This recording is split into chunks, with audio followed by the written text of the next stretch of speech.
Hey everyone, it's Kelly French with Expert Advisors Group, and today I have with me Michelle from Equitable Title. And I get asked a lot from my international sellers title company questions. So I had Michelle join me today, and we're going to go through and answer some of those questions for you. So welcome, Michelle.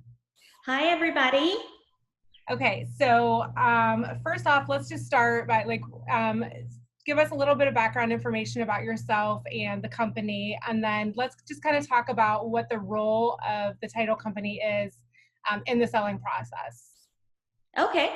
Well, I'm a licensed title agent for Equitable Title. I've been with Equitable for over 20 years now. So we are an attorney-owned and operated title company. One of the benefits of working with an attorney-owned title company is that we have an attorney that specializes in real estate law. So if we run into any issues, we have an attorney to assist us along the way. And so Equitable Title facilitates the closing and the collecting and dispersing of all the funds related to the transaction. Perfect. So let's talk about, let's start with what I get asked a lot. What's the difference between title companies? As the seller, they have the option to choose which title company they want to use. So I get asked a lot, what's the difference between title companies? Who do you recommend? And then, are the fees different throughout different title companies? So I obviously am going to recommend Equitable Title, but the difference between title companies is whether or not they write on one underwriter or two underwriters. So the underwriter is going to be the one who's actually issuing the title insurance policy. So the benefit of working with a title company that writes on more than one underwriter is we have options when it comes to ordering title. We have our own in-house search department, which means we can turn over those title searches a little bit faster than most people who rely solely on the underwriter to perform that process. The other thing I had mentioned before is that we are attorney owned and operated. So, we have two on staff full-time real estate attorneys. So that's one of the benefits of, working with a title company that's attorney owned.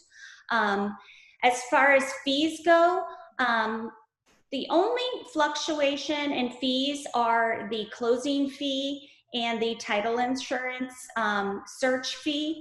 So those are the only two fees that are actually not standard across the board with title companies.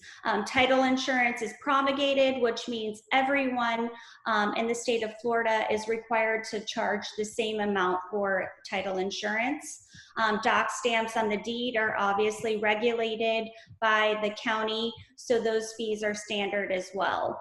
And then the municipal lien search and the estoppels are fees that are set by the companies that perform. So the Homeowners Association is the one who regulates and sets the fees as far as the estoppel, and then the municipal lien search company, their fees are pretty standard across the board. It's going to run anywhere between $90 to about $120. So let's say I take a listing, and as soon as we take that listing and it's getting ready to go live on MLS, we send it over to your office to start working on it. Give kind of just a quick top level overview of kind of what you do to start preparing us for once we get that contract with the buyer and move towards closing. Okay. So we order title at the time of listing as opposed to the time of contract. That way, if we do run across any issues on title, we have that little bit of extra time to go ahead and work and clear those items prior to a buyer actually putting a full contract on the property. We'll go ahead and order the title search, the municipal lien search, anything that's not time related. So estoppels and payoffs are typically only good for 30 days. So we're going to want to wait and order those items once we have a contract. But as far as the process, we go ahead and order that. We'll send it over to the expert team. And so they'll have a full title search on the property as well as a municipal lien search, so that they're well prepared to give that information to the buyer's agent, who will be working on the other side of the transaction. Perfect. And then, since the majority of my clients that I work with are international, the other question that comes up quite a bit is in regards to FIRPTA. And I don't want to get into what FIRPTA is. That's a whole separate training session. But let's just talk about, in reference to a title company in the closing process, what is your role for handling that FIRPTA? Okay, so in order for us to handle a FIRPTA transaction, which is going to be a transaction in which we're working with anybody who is outside of the United States as their primary residence, so they're not a US citizen, anybody that does not reside in the States or a permanent resident will need to go through the FIRPTA process. In order for us to be in compliance with the contract and the IRS regulations, we are required to either withhold 15% of the transaction, and the seller will have the option of either working with a vetted FIRPTA accountant. That's an accountant that specializes in FIRPTA withholdings. Or the other option that they have is not going through with the accountant and the title company withholding the 15% and sending it directly into the IRS. So those are the two options.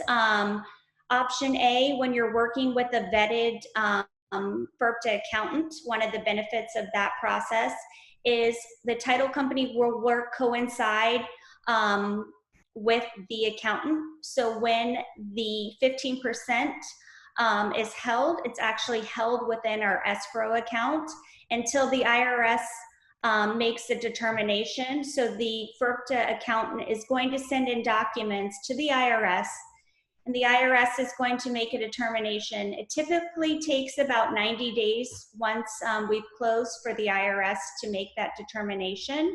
And they'll send a letter to the accountant, and the letter will state that the seller is responsible to have X amount of funds go directly to the IRS, and then the title company can release the remainder of those funds directly to the seller. Right. When we go with option B, where they're not working with the FIRPTA accountant and they want to just have us prepare the 8288 forms, there is a little bit of an extra closing fee. It's $300 for us to prepare those documents and send them on to the IRS. As the title company, we're required to send the funds and the documents directly to the IRS within 20 days. Once the funds go to the IRS, at that point with option B, it is between the seller and the IRS to handle any of those funds. So once they leave our escrow account with option B, we are no longer facilitating that part of the transaction. Good, that's good information. So typically, once we list a property, the first thing I have my clients start working on is getting in touch with that FIRPTA accountant. And I explain to them that it might be a little more expensive upfront to have the accountant fill out that paperwork. However, it's a lot easier to have the title company hold the 15% instead of trying to get it back from the IRS. So definitely. So that's usually, what we will recommend as well. Those are the main questions that I often get asked that I just wanted to talk about with you today. But is there anything else that you would like to add that goes along these lines? I just wanted to make one other point as far as in regards to option B, when you're not working with the accountant, the seller will have to wait until they file the following year's tax return to even be eligible or qualified to receive any of the funds back of the 15% withholding. So that's one other thing that I did want to mention. So it's, people sometimes think it's not an easy, smooth sailing part of the transaction, but working with expert, you're in great hands, and Thanks. you are. All right. Well, thank you so much for jumping on here with me today. I appreciate it. I appreciate you guys in your office so much. And Well, thank you. We appreciate you too. All right. Have a great day. bye.